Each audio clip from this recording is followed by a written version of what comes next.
Una vez terminado el corte, y para no cerrar el diámetro interior del tubo, es importante pasar un escariador. Cuando tengamos que ensanchar un tubo al aire, será conveniente fijarlo con una mordaza para después efectuar el ensanchado.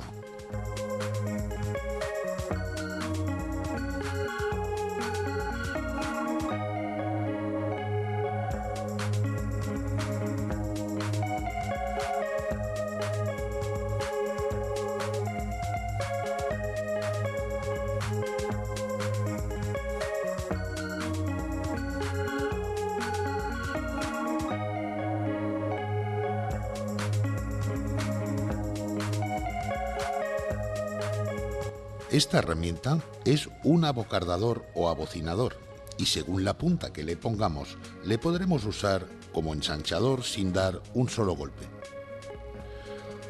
Aunque tendremos situaciones que solo podremos usar los ensanchadores de golpe, normalmente por problemas de espacio.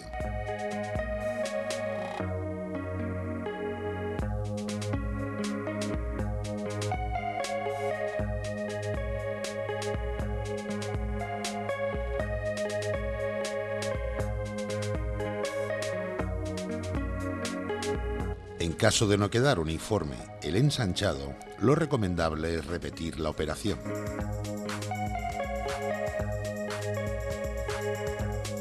Cuando realicemos un abocardado, después del corte pasaremos el escariador, sacaremos las virutas y ajustaremos el tubo a la mordaza con la medida correspondiente.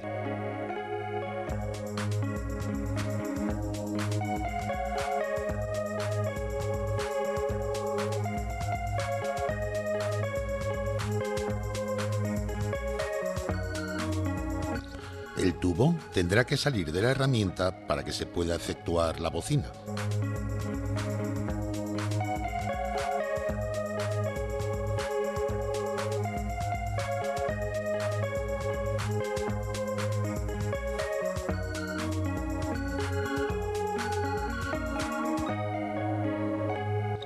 Engrasaremos la herramienta con aceite frigorífico, ya que al ser anticongelante, aunque nos queden restos, no nos van a traer problemas posteriores de humedad, y efectuaremos el abocardado o abocinado del tubo.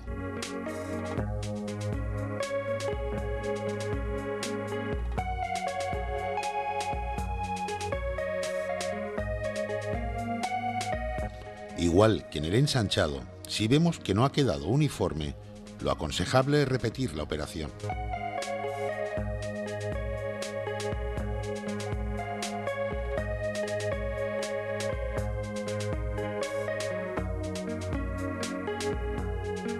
Tendremos que prestar máxima atención en haber introducido la tuerca antes de proceder al abocardado.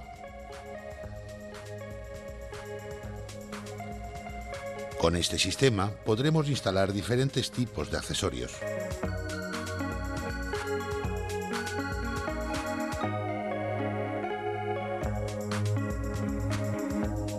En el caso de tener que unir capilar con capilar, lo haremos a través de un manguito de 3/16 de pulgada, teniendo la precaución de pinzar los extremos, ya que de lo contrario correremos el riesgo de que la propia soldadura tapone interiormente la unión.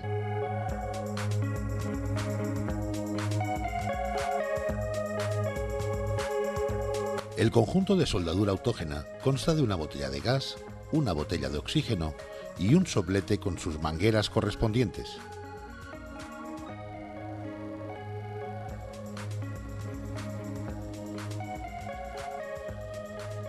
Los manómetros que monta nos dice la presión de botella, el de la escala más alta, y la presión de trabajo en el de la escala más pequeña, que normalmente la fijaremos a través del mano reductor en 2 bars aproximadamente. Procederemos a encender el soplete abriendo la llave de gas y el mando de color rojo del soplete.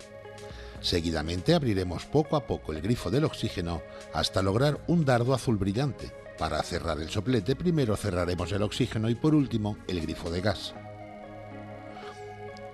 Al efectuar una soldadura es importante tener lo más limpias posible la unión de los dos tubos a unir.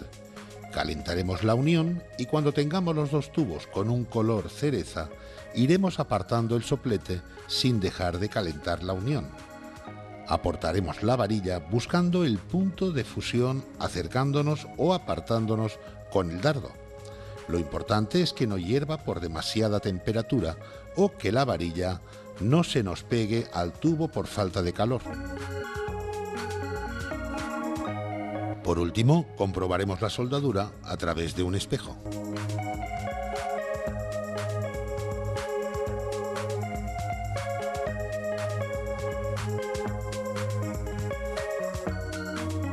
Para representar a las magnitudes fundamentales en electricidad, lo compararemos con lo que sucedería en dos depósitos de agua comunicados a través de una llave de paso. En este caso, si abrimos la llave comunicando a los dos depósitos, vemos que no habrá circulación de agua, debido a que la diferencia de nivel entre los dos depósitos es cero. Ahora bien, si tenemos diferencia de nivel entre los dos depósitos al abrir la llave, habrá circulación de agua del depósito A al B, tendiendo a igualarse.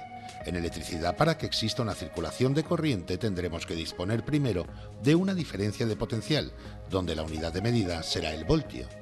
A la circulación de corriente nos interesa saber con qué intensidad circula, y la unidad de medida será el amper. La resistencia a este paso de corriente lo pondrán los conductores, y la unidad de medida será el ohmio, y el aparato en funcionamiento receptor será recorrido por esta corriente eléctrica transformándola en otro tipo de energía, donde la unidad de medida será el vatio.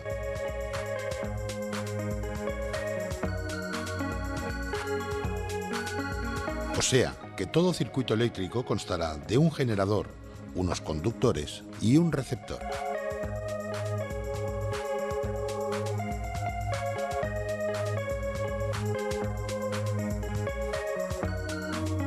La ley de Ohm expresa la relación existente entre la tensión aplicada a un conductor y la intensidad de corriente que circula por él, ya que siempre dependerá de su resistencia.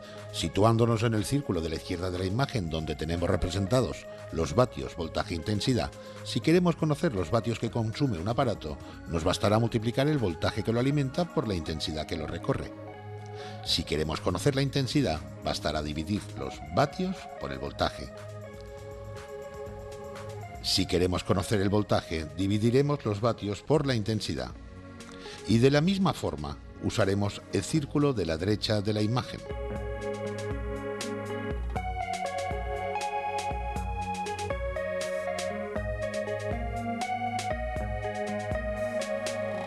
Todas las combinaciones posibles entre las dos fórmulas las tenemos relacionadas en esta lámina. La ley de Ohm se cumple exactamente cuando la corriente es estable, es decir, no varía de valor ni de sentido con el tiempo. En corriente alterna sufrirán ciertas variaciones.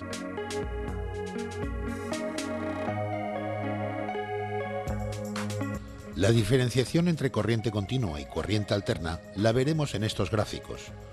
La corriente continua vemos que con relación al tiempo tiene un valor constante de tensión e intensidad.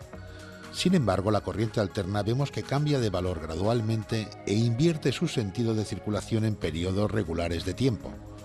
Cuando tengamos que hacer una medición en un circuito, es importante recordar las diferentes simbologías que nos podemos encontrar en los instrumentos de medida. A cada una de las partes de la senoide se le llama alternancia. Una alternancia positiva es la unión de todos los valores positivos no interrumpidos, igual que una alternancia negativa. Un ciclo abarca desde un valor positivo o negativo cualquiera hasta que dicho valor vuelve a repetirse. El tiempo que tarde en completarse un ciclo le llamamos periodo. Y al número de ciclos le llamaremos frecuencia y lo mediremos en hercios.